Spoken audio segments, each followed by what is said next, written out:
The media we tend to expose ourselves to also differs by social class.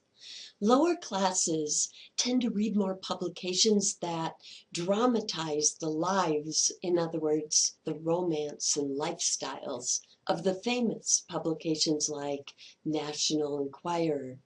These kinds of readings tend to function as a psychological escape mechanism through which they can momentarily escape their own life and then vicariously experience a higher social class existence.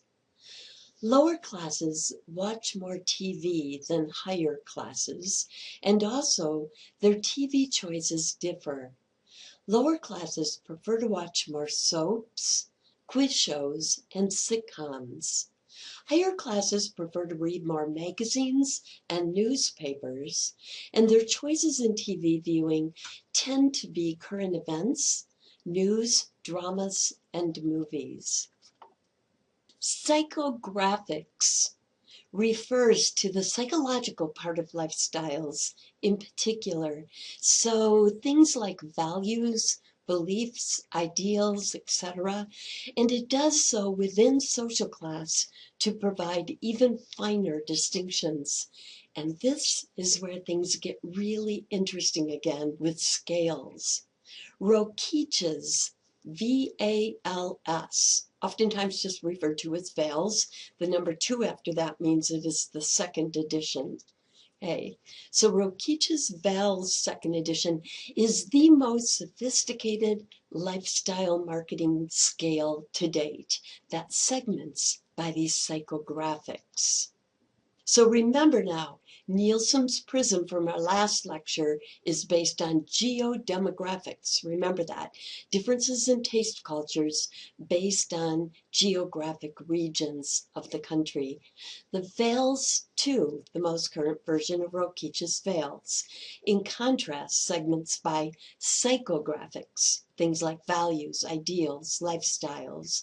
Originally, it was called VALS and Lifestyles, but now it is just called by the acronym VALS. It is based around 8 distinct segments, as pictured here on this slide. Its segmenting relies heavily on 2 different categories.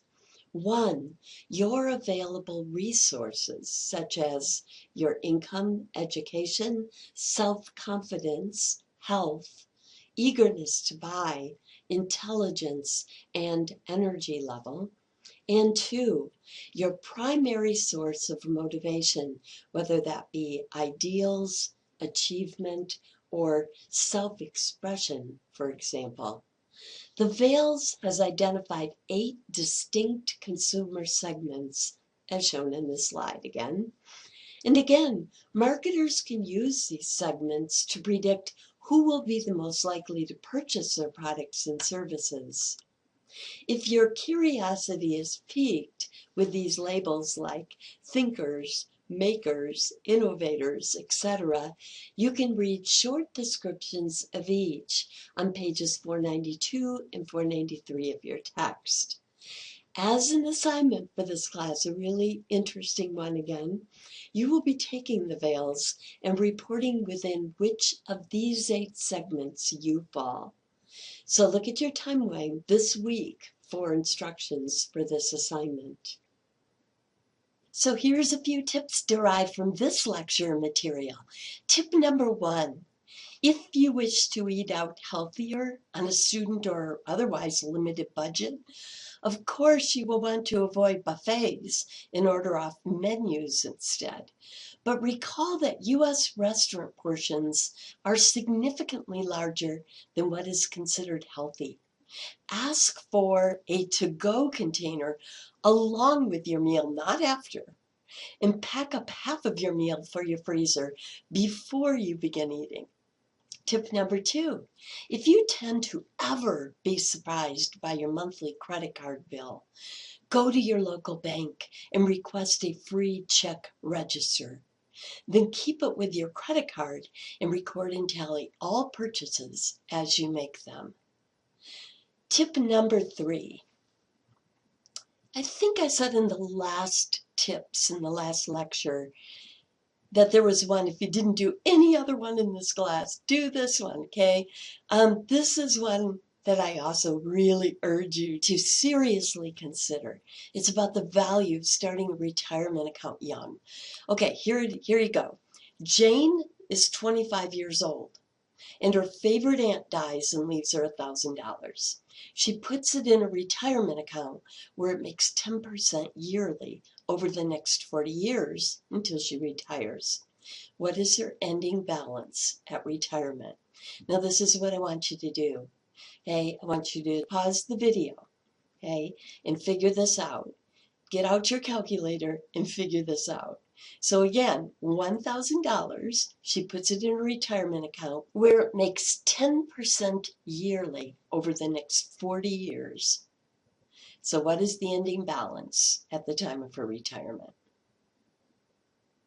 Okay, so if your answer was 5,000, you do not understand the extreme advantages of beginning a retirement account at a very young age. If you're interested in learning a easy, I want to stress the word easy way to assure that you will be better off than most of your peers in your social class when you retire, try researching the term compound interest on Google and then recalculate your answer. By the way, the answer is this. Because of compounding interest, instead of growing to 5,000, Jane's 1,000 would have grown to over $45,000. So that's an additional $44,000. And what did she do for it? Nothing. That's the easy trick here, is just do not touch it. Leave it in there for that length of time. Now, the length of time is very important because if you calculate this and you stop halfway through, you're going to find out that it's significantly less than half. The longer it's in, the more compounding interest is going to work for you. Okay, so this concludes part 2 of our consumer identity lecture. And here is a fun, very applicable guerrilla marketing example.